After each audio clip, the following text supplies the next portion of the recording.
Assalamualaikum warahmatullahi wabarakatuh. Bismillah, alhamdulillah, wassalatu wassalamu ala rasulillah Sayyidina Muhammad ibn Abdillah wa ala alihi wa ashabihi wa azwajihi wa dhurriyatihi wa ahli baitihi wa man tabi'ahum bi ihsan ila yaumil qiyamah. Yai Said Akil yang kita cintai, kita hormati, yang kita sangat hormati, jajaran pengurus Fatayat Nahdlatul Ulama, khususnya Ibu Ketua yang alhamdulillah juga terpilih menjadi anggota DPR RI, Ibu Muhaimin yang saya hormati, Ibu Profesor belum yang saya hormati, Duta Besar, jajaran tamu undangan, hadirin wal hadirat yang berbahagia. Ini forum halal bihalal yang biasa dilakukan setelah bulan Ramadan atau bulan puasa. Alhamdulillah kita ini masih punya pelajaran dari pelajaran yang paling tua yang diberikan Allah kepada manusia. Jadi bulan puasa ini adalah pelajaran lama yang selalu diajarkan kepada manusia. Makanya Allah menyatakan dalam firman-Nya, kama kutiba 'alal ladzina min qablikum, seperti orang dulu aku wajibkan puasa. Jadi yang puasa itu bukan cuma generasi kita, orang dulu juga disuruh puasa. Nabi Adam puasa dikenal dengan nama Ayyamul Bid sama Ayyamus Sud, hari terang, tanggal 13, 14, 15 rembulan, 27, 28, 29 rembulan. Nabi Idris diajari puasa, tapi tidak bernyawa makanannya, mutih kalau orang sekarang. Nabi Nuh motong kayu sampai membuat kayu dalam keadaan puasa. Nabi Ibrahim puasa. Nabi Musa naik ke Gunung Tursina puasa. Nabi Dawud sehari puasa, sehari tidak. Nabi Isa puasa, Nabi Muhammad dan umatnya juga disuruh puasa. Makanya karena puasa ini peribadatan kuno, kama kutiba 'alal ladzina min qablikum, maka hampir seluruh manusia mengenal puasa. Dan puasa ini ternyata tidak cuma orang Islam yang menjalankan. Jadi puasa ini ternyata karena puasa ini peribadatan lama, maka tidak cuma umat Islam yang puasa. Agama kuno namanya Zoroaster, punya Tuhan dua, Ahriman sama Ahura Mazda. Nabinya namanya Zarathustra, ajarannya nihilisme, itu juga puasa. Tuhan terang Ahriman ini kalau kelahi sama Tuhan gelap. Kalau Tuhan terang itu menang, maka terjadi gerhana bulan. Orang Zoroaster puasa 3 bulan.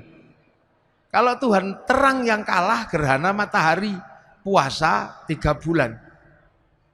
Nah, orang Zoroaster ini punah karena terus agamanya berubah menjadi penyembah api yang di dalam Al-Quran dikenal dengan nama Majus atau Majusi, menyembah api.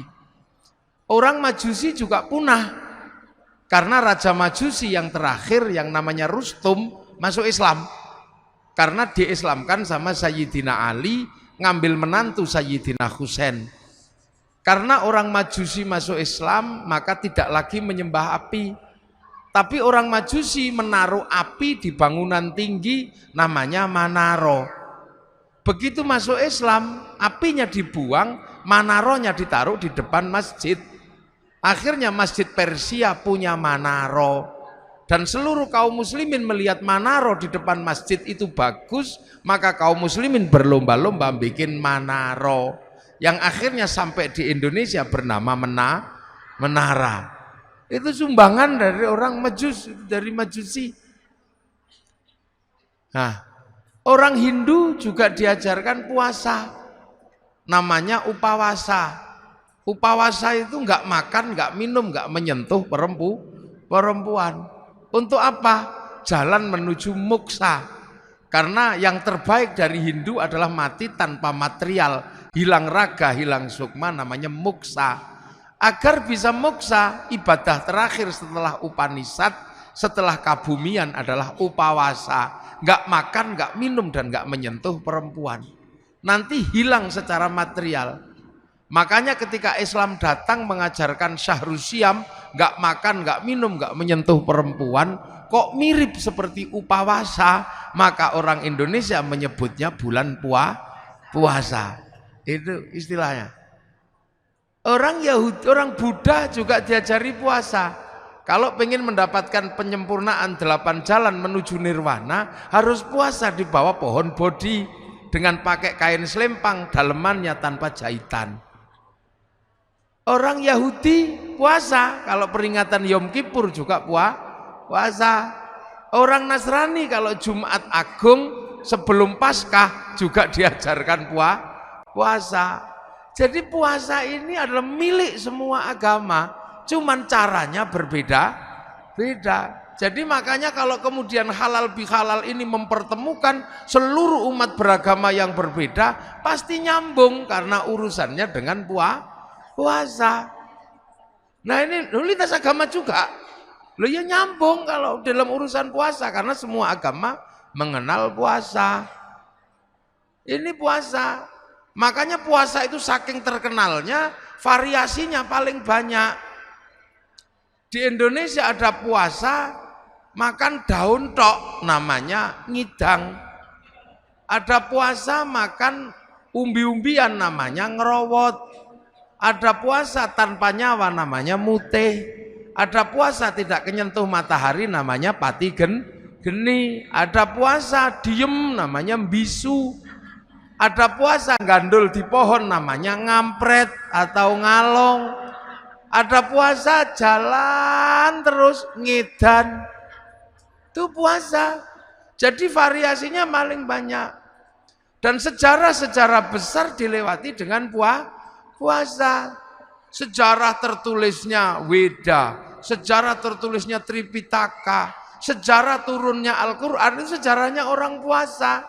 Sang Buddha Gautama tukang tirakat, Walmiki tukang tirakat, Rasulullah juga tukang tirakat. Makanya Quran turun setelah Rasulullah naik turun Gua Hira selama 15 tahun.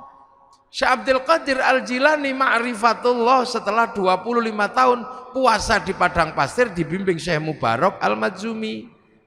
Sunan Kalijaga menjadi wali setelah puasa 3 tahun. Baca ya hayu ya qayyum walaupun keliru ya kayuku ya kayumu. Ya Saridin jadi wali setelah puasa 3 tahun. Baca Allahu Akbar walaupun keliru lawa bubar. Jadi sejarah besarnya ini orang puasa. Mbah Manap Lirboyo pengen mendirikan pondok pesantren Lirboyo, puasa ngerowot 56 tahun, makan uwi. Sampai akhirnya uwinya hilang karena dimakan genderuwo. Akhirnya sama Mbah Manap uwinya diganti gadung. Akhirnya genderuwonya makan gadung. Begitu genderuwo makan gadung jam 12 malam, genderuwonya mabuk. Ana makan itu pondok Lirboyo ambruk, maka dikasih minum minyak jarak.